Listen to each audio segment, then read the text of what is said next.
Hello everybody, welcome back to How to Build a B-1 Bomber. I'm moving right along on my wings today. I had a guy bring up that I skipped a couple steps.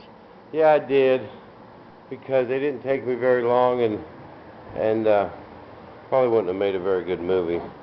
But on my edges here, how I get them so clean is this one that we actually when we put our glass on, we ran it past our edge. You always want to bring your resin out farther than your edge. And then Butch's machine actually cut that. And all I had to do is come in and sand it with my block sander. And not very much, just clean it up. And then when I put my glass on the side here, I ran that straight up. You never want to try and fold it over. You just run that straight up. And then I put my peel ply on it. And when it just starts to go off, when it's just getting really firm, take your X-Acto and just kind of lay it flat there and just whoop and cut right around it, and you don't have no filling to do or nothing. I really like that.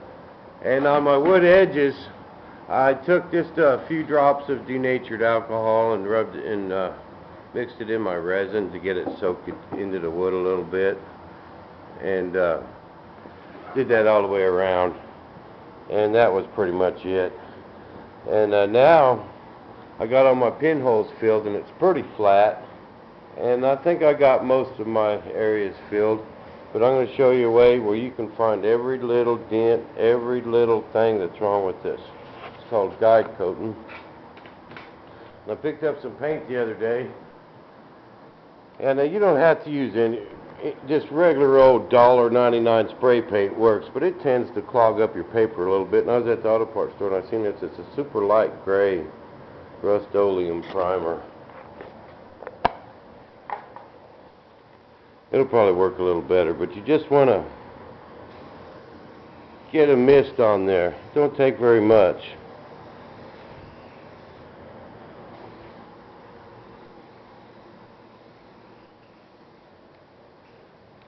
And you let that dry, and then we block sand that out. It'll dry in just a couple minutes here. But Dad's here today. Let's welcome Dad to the shop. What's up, Dad? Dad's been working on our wheels, and he took this off our landing gear. And there's our wheels and tires. They were pretty nice. They're ball bearings. Spin that on, stick that on there and spin it.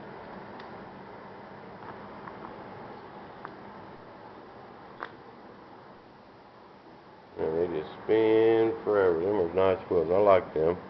Turn out pretty good. But what Dad's having to do here is make us a shaft, because they were like metric bearings, and Dad already had them drilled out, so he kind of had to step it down. And we're going to go ahead and cut these tabs off.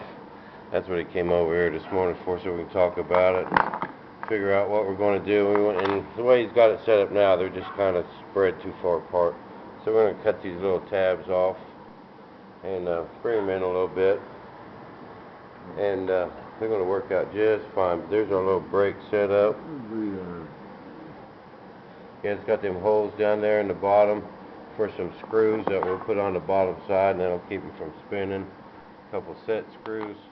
They're going to work just great. We got 8 of them. A brake for each of the tires on the mains.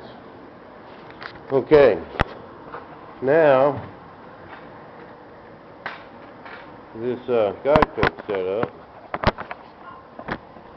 This is my sanding block. That movie I made last night, it was 2:30 in the morning.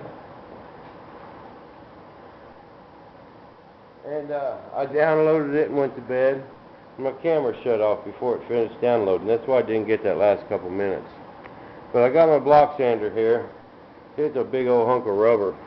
Durablock. I sure like this thing. Now that we got that guide coated,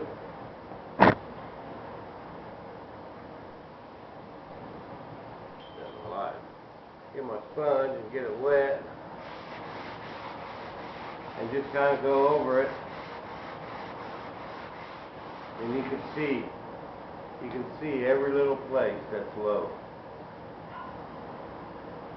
And what I can do is either sand it out,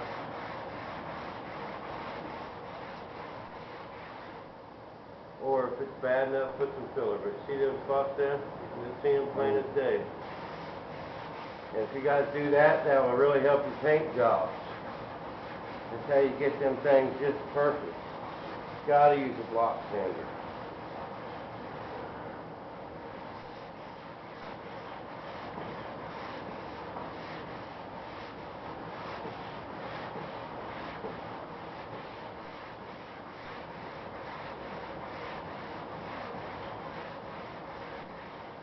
Do that one there, and then we're almost gone.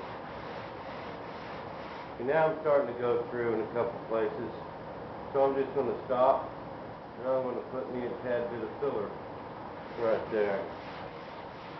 You don't want to just keep going and going and going, then you'll end up with a high spot here again, and so there's a time to just stop. And I'll use my thin, my super thin filler right there.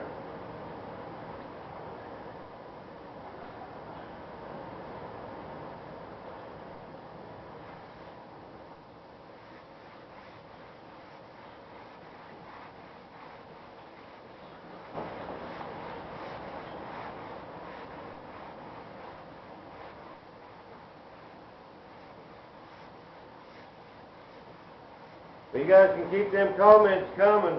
Don't be shy. I know we get busy and don't have time to sit there and just answer all of them. But any questions, feel free to ask.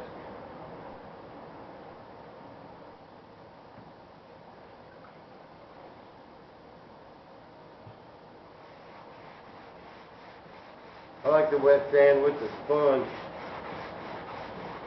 Kind of keeps the mess down a little bit. Another one.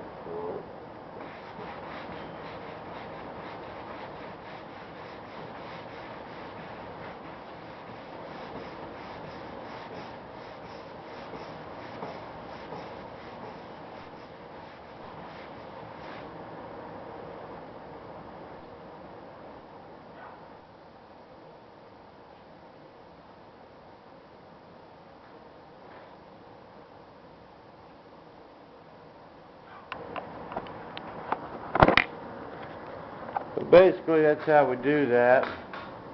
I don't know how good. Yeah, so you see them little white spots? Well, them are my low spots.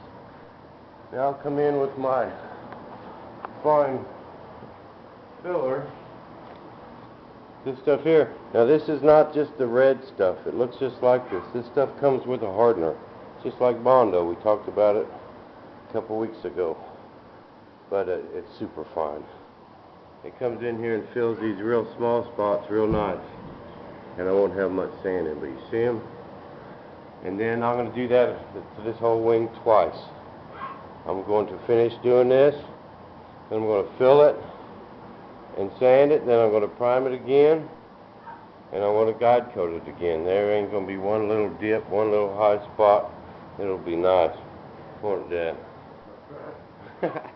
But we just wanted to give you a heads up today. As soon as Dad gets the rest of them gear put together, we'll make another movie. But it's getting hot out in the shop, so he can't work during the dang afternoon. So that slows old Pop down a little bit. But we'll keep rolling. Until then, we'll see you guys in the shop.